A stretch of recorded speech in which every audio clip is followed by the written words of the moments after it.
Assalamualaikum warahmatullahi wabarakatuh. Perkenalkan, nama saya Aterean Anafi dengan NIM H1D023001. Di sini akan membuat video terkait tentang final project, yaitu untuk melakukan penjelasan dan demo dari keseluruhan sistem yang sudah dibangun sebelumnya. Oke, ini langsung aja. Di sini saya juga sudah menyelesaikan laporannya. Di sini akan membuat video penjelasan mengacu pada laporan saja, karena untuk penjelasannya sudah saya tulis di laporan. Oke, yang pertama yaitu kita mulai dari instalasi dan konfigurasi Proxmox. Di sini karena dari tugas pertama sudah instalasi dan konfigurasi Proxmox, jadi untuk Proxmox ini saya sudah install dari awal. Jadi sini saya akan mengulas aja beberapa penjelasan singkat terkait Proxmox ini terlebih dahulu. Oke, di sini Proxmox tuh apa sih gitu. Jadi Proxmox tuh sebagai operating system yang dimana di sistem ini atau di mata kuliah ini itu digunakan sebagai hypervisor utama untuk membuat dan mengelola dan menjalankan virtual machine yang akan digunakan sebagai server. Oke. Kemudian untuk proses instalasi Proxmox-nya, sini saya menggunakan Oracle VirtualBox Manager. Jadi di sini saya akan meletakkan untuk virtual machine dari Proxmox-nya. Untuk caranya itu dari awal kita download dulu untuk file ISO-nya, file ISO Proxmox yang ada di web Proxmox-nya. Kemudian setelah kita download file Proxmox, download ISO Proxmox itu, di sini kita bisa mulai buat klik new di sini untuk membuat virtual machine-nya ya. Klik new. Nah, nanti untuk namanya bisa diisi Proxmox saja. Terus ini ISO-nya kita isi dengan file ISO yang tadi udah kita download dengan konfigurasi.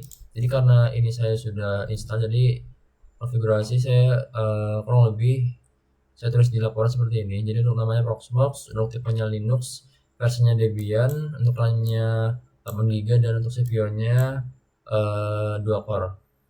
Kemudian yang ini tadi saya bilang untuk instalasi Proxmox, download ISO-nya. Kemudian ini untuk ketika udah ada ininya, nanti kan waktu awal di running itu akan melakukan sedikit konfigurasi dalamnya, yaitu antara lain seperti hostname, IP address, gateway, dan DNS server.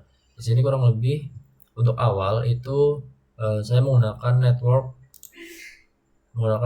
adapter, bridge adapter, dengan nanti IP-nya itu menyesuaikan IP dari jaringan lokal kalian yang sedang dipakai gitu. Kemudian DNS servernya, kemudian setelah dikonfigurasi di dalamnya, akses Proxmox dengan memasukkan username-nya itu root dan passwordnya itu password yang dibuat waktu saat konfigurasi awal Proxmox gitu. Di sini saya sudah masuk ke Proxmox-nya. Nah, di sini bisa lihat untuk loginnya itu root dan passwordnya yang telah dibuat waktu awal. Jadi ketika sudah masuk itu kan ada tuh https://IP-nya sama portnya. Nah, itu untuk mengakses Proxmox di website gitu. Kemudian ya nih awalnya akses dashboard Proxmox, mengakses link ini, kemudian bisa membuka dashboard Proxmox-nya. Nah, jadi untuk konfigurasi awal yang saya bilang itu menggunakan bridge adapter dengan tujuan Proxmox memperoleh akses langsung ke jaringan lokalan. Tapi itu ada sedikit kendala waktu masuk ke Ubuntu server. Jadi Proxmox bisa dibuka dengan mengakses jaringan lokal, tapi ketika Ubuntu server diinstal itu Ubuntu tidak dapat akses internet karena adanya nested kayak dia tidak bisa menerima akses internet gitu. Jadi akhirnya saya putuskan untuk merubah konfigurasi jaringan yang tadinya bridge adapter menjadi NAT, dimana NAT ini tuh berjalan di bawah apa ada NAT ini, jadi dia intinya kayak seperti numpang dari IP aslinya gitu loh. Jadi dia membuat IP untuk seperti IP numpang pada IP utamanya. Jadi nantinya untuk mengakses itu kita butuh port forwarding. Nah, di sini saya sudah ubah konfigurasi menjadi NAT dan nantinya tuh bakal menggunakan port forwarding seperti ini. Jadi proxmox-nya kita deklarasikan port sekian dan apache-nya sekian. Itu bertujuan agar portnya itu tidak nabrak dan masing-masing itu bisa dapat akses internet gitu. Kemudian ini untuk port forwarding. Nah, hasil implementasi sedikit berubah. Yang tadinya aksesnya menggunakan IP ini menjadi localhost dengan port yang sama. Kurang lebih seperti ini untuk tampilan dashboard Proxmox-nya. Oke, kemudian kita masuk ke instalasi Ubuntu server. Untuk instalasi Ubuntu server itu kita membutuhkan Ubuntu server ISO. Itu kita bisa download juga di internet dan di web Ubuntu-nya juga ada. Kemudian untuk cara pembuatannya,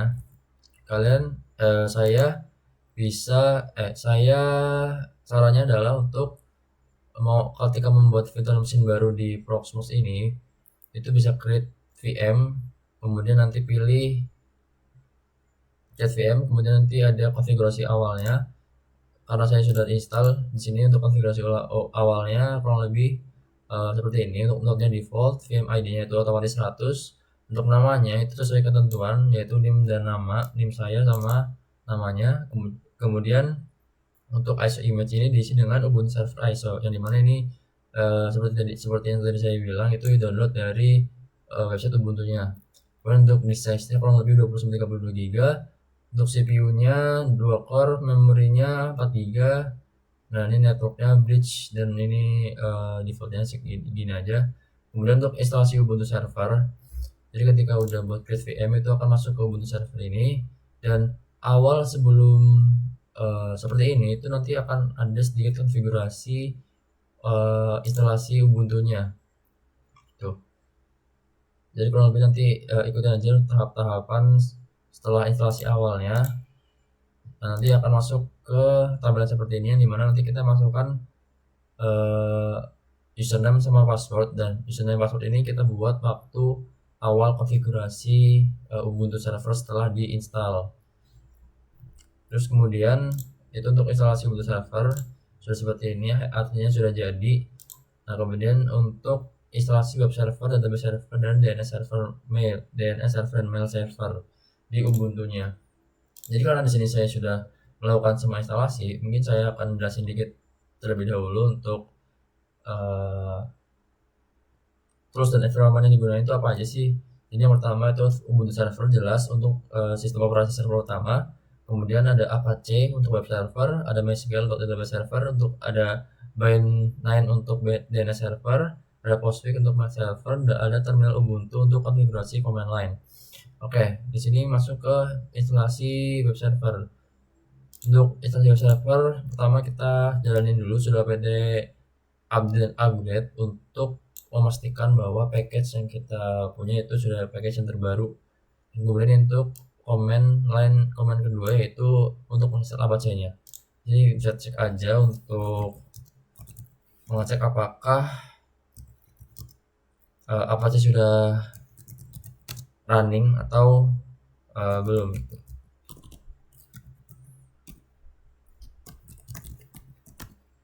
Nah, di sini bisa lihat untuk Apache-nya sudah running, artinya web server kita sudah berjalan dengan cukup baik. Ini untuk jalanin servernya, status. Nah, ketika sudah running itu sudah berhasil. Nah, kemudian di sini ada pengujian web server, yang dimana kita bisa tadi kan kita udah konfigurasi port forwarding ya di sini ya. Untuk Apache itu 8080. Jadi ketika kita ingin ngebuka web default Apache-nya, itu tinggal kita ketikkan localhost 8080. Oke, sorry, kita harus jalanin soket dulu di sini karena kita pakai port forwarding. Kita jalanin dulu untuk soketnya.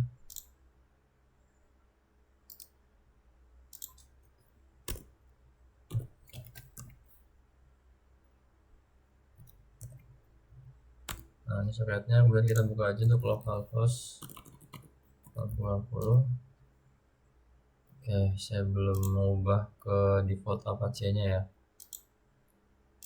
Sini bisa ketikkan ini aja untuk membuka default, karena saya sudah konfigurasi menjadi sebuah web sederhana. Mungkin saya akan balikan dulu agar menjadi default Apache, default web server Apache. Sudo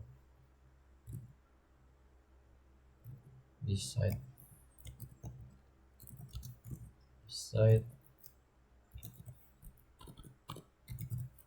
conf. Oke, enter, disable, kemudian kita reload dulu system.ctl reload Apache.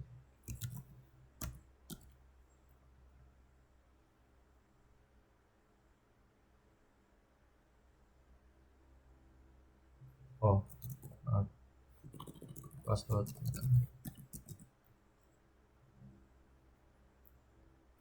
Oke, itu sudah berhasil. Coba kita buka lagi untuk servernya.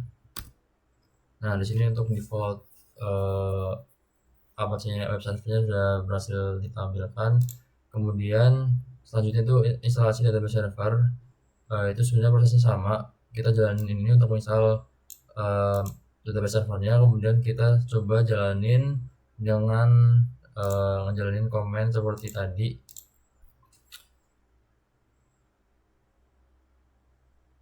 Sudo system.ctl status MySQL. Nah, ini juga sudah terlihat untuk MySQL sudah jalan.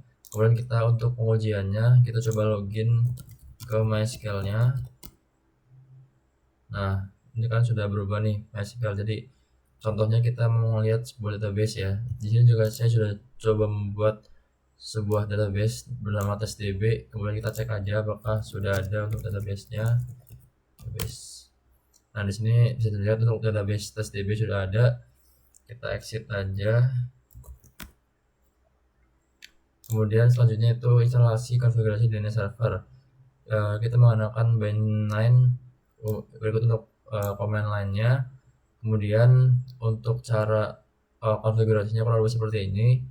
Konfigurasi DNS server, kita bisa membuka file ini name.conf.local dengan mengisinya seperti ini. Kemudian mengcopy file zone-nya, terus kita konfigurasi db.lab-nya. Kurang lebih untuk konfigurasi seperti ini dengan mengubah nama domain dan nama IP virtual machine kalian. Terus kita coba reset dulu, kemudian kita coba pengujian DNS server dengan mengetikkan ns lookup IP ya. Sebenarnya ini IP, jadi karena kita pakai localhost, jadi kita bisa ketikin aja ns localhost. Nah, disini lihat untuk addressnya dan lain-lainnya. Jadi untuk DNS sudah berjalan. Kemudian untuk instalasi dan konfigurasi mail server, sebenarnya ini sama aja. Jadi tinggal jalanin install postfix sama install myutils. Nah, kemudian kita coba untuk pengujiannya. Pengujiannya kita coba kirim sebuah mail ya. Jadi kirim sebuah mail equal test mail mail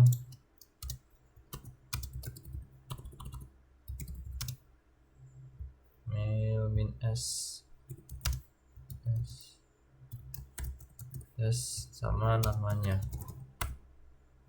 Oke, sudah. Terus kita coba cek dengan ketikkan mail.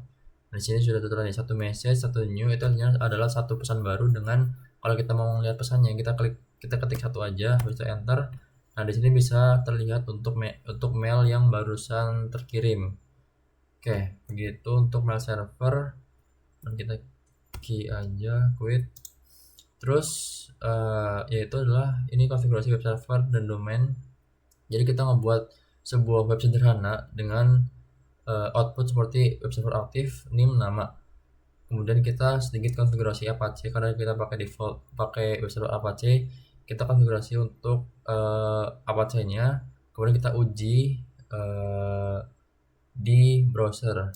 Karena tadi saya sudah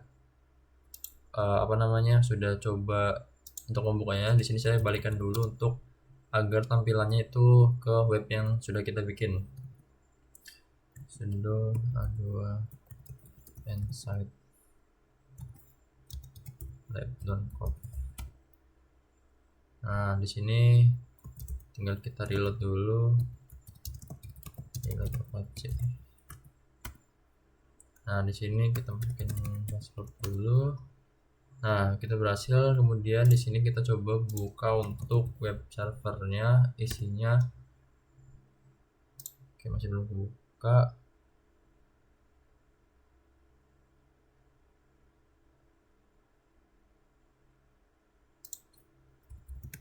Host 80.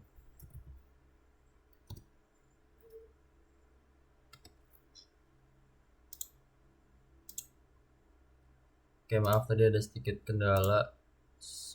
Jadi tadi ketika sudah diubah Insight itu tadi saya lupa untuk nge-socket dulu ya. Jadi tadi masih default Apache. Di sini kita coba lagi untuk socketnya. Dan kita ketikin untuk domain yang tadi kita buat, yaitu lab.local dengan portnya 80. Nah, di sini bisa lihat untuk hasilnya itu seperti yang web sederhana yang tadi kita bikin. Oke, kemudian setelah ini sudah berhasil, kemudian kita masuk ke instalasi konfigurasi Surikata.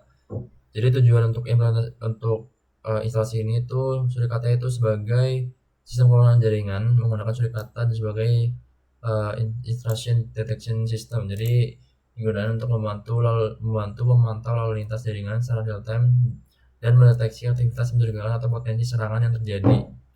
Untuk cara installnya kan saya sudah menuliskan untuk beberapa komen lainnya. Jadi kurang lebih sama seperti tadi, kita update dulu untuk memastikan package yang kita punya itu sudah terbaru.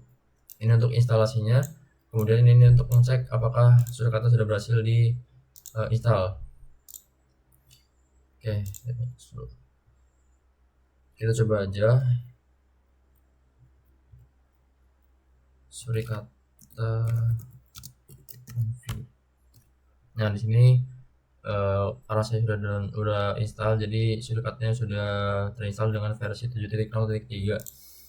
Oke, kemudian di sini kita masuk ke konfigurasi Surikata. Jadi untuk masuk ke konfigurasi Surikata, kita pertama cek IP address dulu. Sini bisa dilihat untuk yang NS18 itu adalah paketnya yang harus kita ubah di sudo nano etc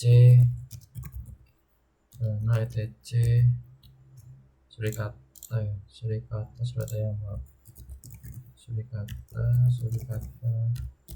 YAML.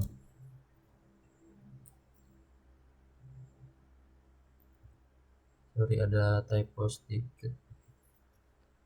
Sudo nano etc Surikata YAML.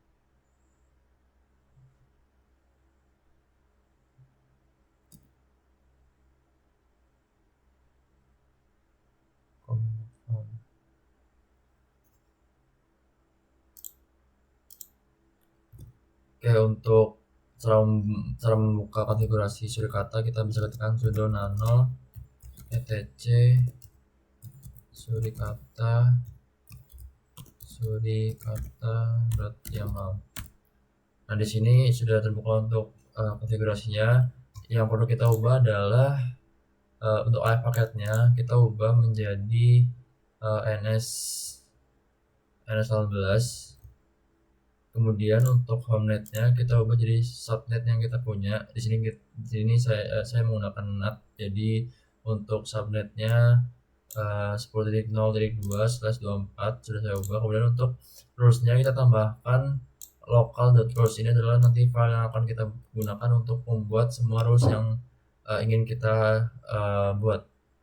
Kemudian kita bisa perbarui konfigurasi dengan mengetikkan seperti ini: sudo surikata minte mince etc surikata.yaml. Kemudian ini penjelasannya. Jadi minte digunakan untuk konfigurasi, mince menentukan lokasi file konfigurasi, dan minve menentukan output detail. Kemudian kita bisa jalankan surikata dengan mengetikkan sudo systemctl start surikata.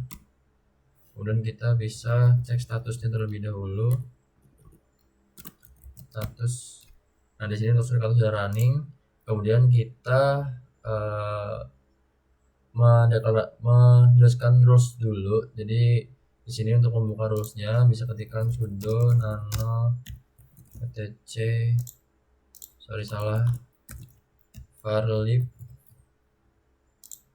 varlib surikata data rules. Kemudian ini nama filenya local.rules. Nah, di sini kita bisa ketikkan semua rules yang kita mau.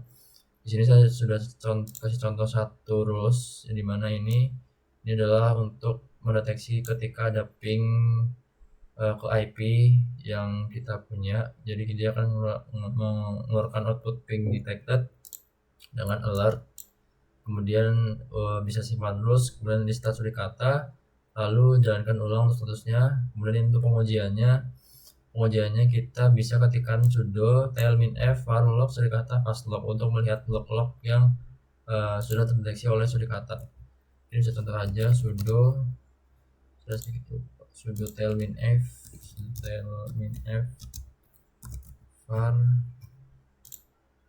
varlog surikata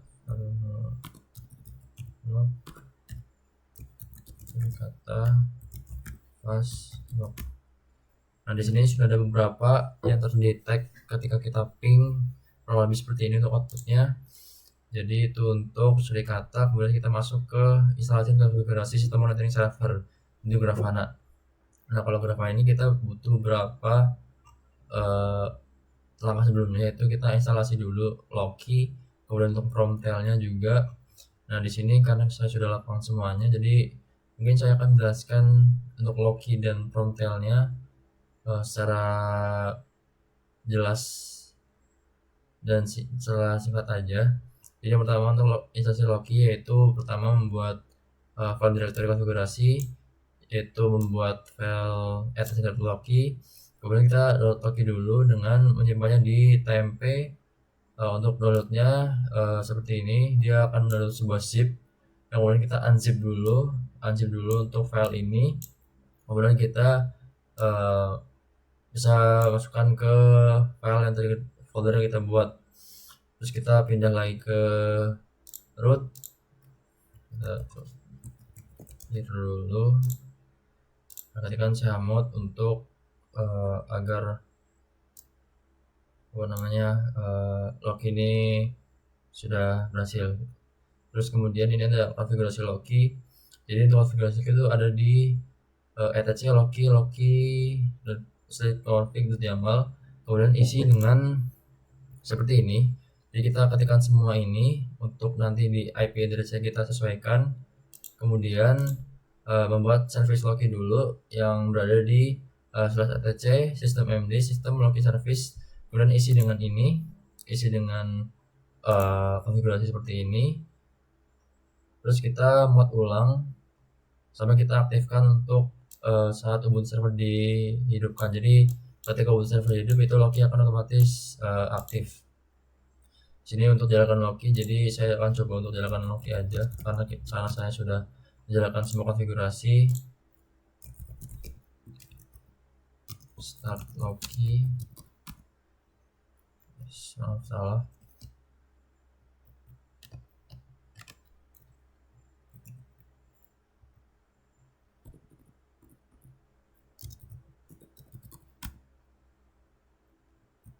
jadi coba kita langsung cek aja. Oh sorry, ini harusnya nggak usah pakai nano. Nah kemudian kita coba cek statusnya. Nah Loki sudah running juga. Kemudian untuk instalasi Promtail di sini kurang lebih sama seperti Loki ya. Jadi kita buat file konfigurasi dulu, kemudian kita undo zip-nya, kita unzip dulu, habis itu kita seperti tadi kita Promtail, kemudian chmod, kemudian kita verifikasi untuk verifikasi version, kita ketikkan Promtail main version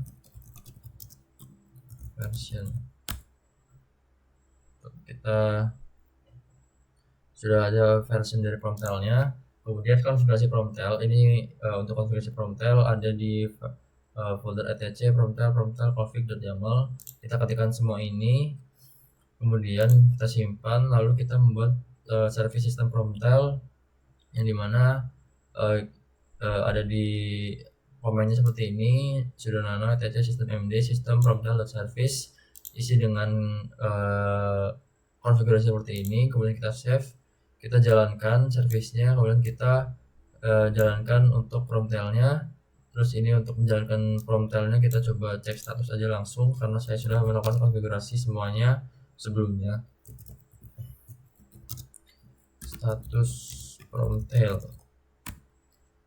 Nah di sini Promtail juga sudah berjalan, artinya sudah berhasil dan sudah bisa digunakan.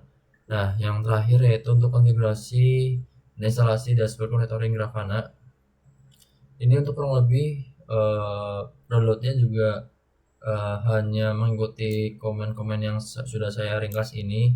Lalu kita install dulu untuk yang pertama, kemudian untuk komen kedua seperti ini, kemudian untuk komen ketiga seperti ini.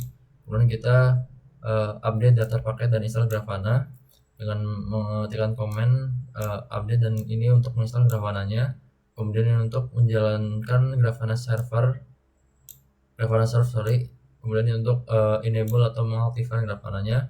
Terus kita buka port 3000 di firewall agar port 3000 ini bisa dijalankan.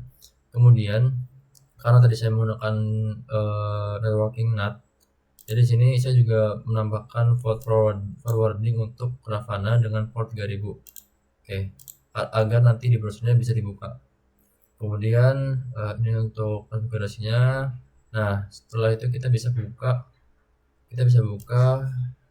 web Grafananya dengan mengetikkan localhost 3000, tapi sebelumnya kita seperti biasa di sini kita pakai soket karena kita pakai port forwarding ya. Port forwarding kita 3000. Nah di sini bisa localhost 3000. Nah ini untuk Grafananya sudah terbuka. Kita login dengan memasukkan username admin atau seperti admin ya, admin.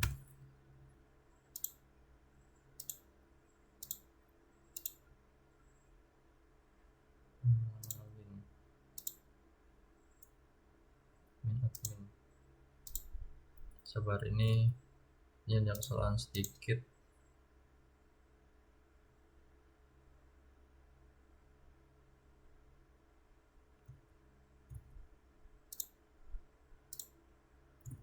Oke, setelah terbuka untuk login page Grafana, kita bisa memasukkan untuk username-nya itu admin, passnya itu ATA15.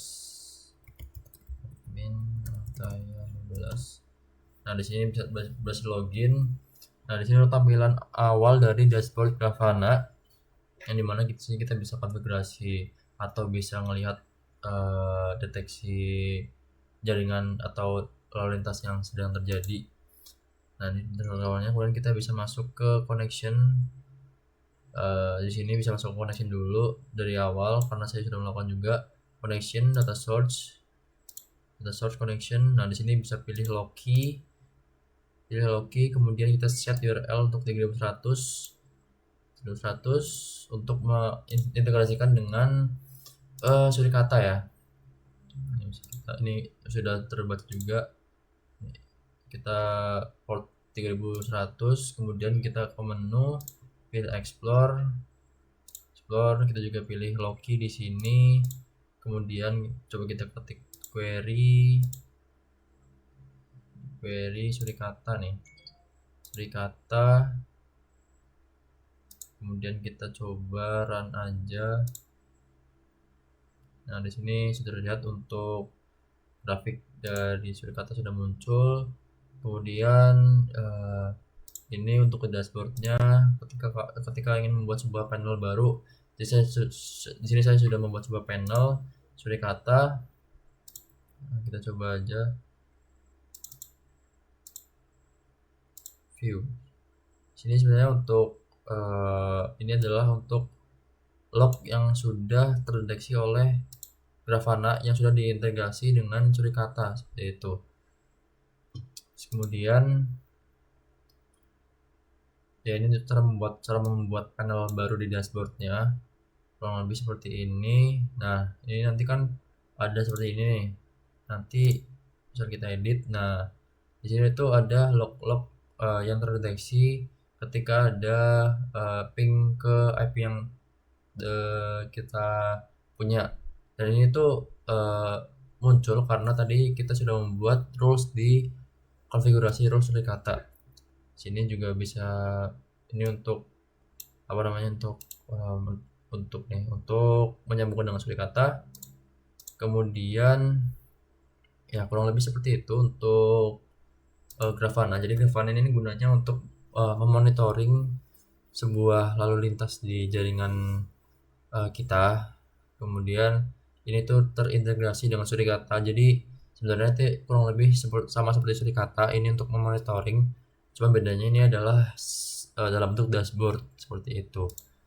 Oke, mungkin cukup sekian untuk video yang saya jelaskan terkait final project ini. Kurang lebihnya mohon maaf. Assalamualaikum warahmatullahi wabarakatuh.